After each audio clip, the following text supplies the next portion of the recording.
एक मस्त हैक बताता हूँ जिसकी मदद से आप बिंदास एसी का इस्तेमाल कर पाओगे और आपका इलेक्ट्रिसिटी बिल उतना ज्यादा नहीं आएगा। सबसे पहले आपको क्या पता करना पड़ता है, आपका रूम का एम्बिएंट टेम्परेचर। फॉर एग्जांपल बाहर का अगर टेम्परेचर 42 डिग्री है तो शायद से आपके घर का टेम्परेचर जो रहेगा वो 32 डिग्री पे रहेगा। तो फिर आपको एसी को सेट करना है 30 डिग्री पे, दैट्स इट।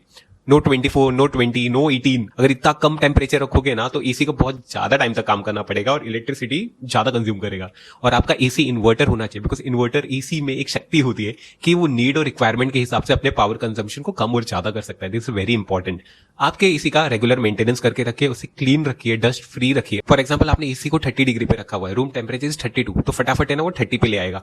तो उसमें ऑब्वियसली वो थोड़ा ज्यादा इलेक्ट्रिसिटी कंज्यूम करेगा, बट उसके बाद मैजिक की शुरुआत होती है। ठीक है, अब आपको अपने एसी को बंद नहीं करना है, यही टेम्परेचर मेंटेन रहने देना जितनी देर तक आपको एसी चालू रखना है।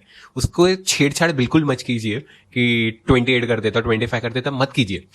और एसी को काम करने दीजिए। वो उस टाइम पे ना बहुत एकदम ना के बरोबर इलेक्ट्रिसिटी कंज्यूम करता है just to maintain the temperature. देखो मेंटेन करना काफी इजी है एसी के लिए कंपेयर टू ड्रेस्टिकली टेम्परेचर कम करना, and this is the hack. ये मैं खुद यूज करता हूँ। फॉर एग्जाम्पल अभी देखोगे तो 30 डिग्री पे रखा है मैंने एसी, और मेरा रूम टेम्परेचर कितना है पता है?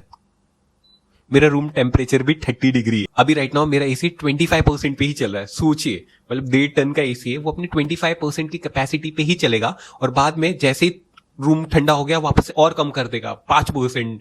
कितनी बार तो वो बंद हो जाता है। This is the power of inverter AC, जो हम यूज ही नहीं करते। हम चालू करेंगे बंद करेंगे, चालू करेंगे बंद करेंगे, और जो मेन फीचर है वो तो यूजलेस हो गया ना, फिर इतना आप एक्स्ट्रा पैसा क्यों ही पे कर। So this is the hack, जरूर ट्राई कीजिए और कमेंट में मुझे बताइएगा कि इस हैक की मदद से आपका बिल कम हुआ कि नहीं हुआ।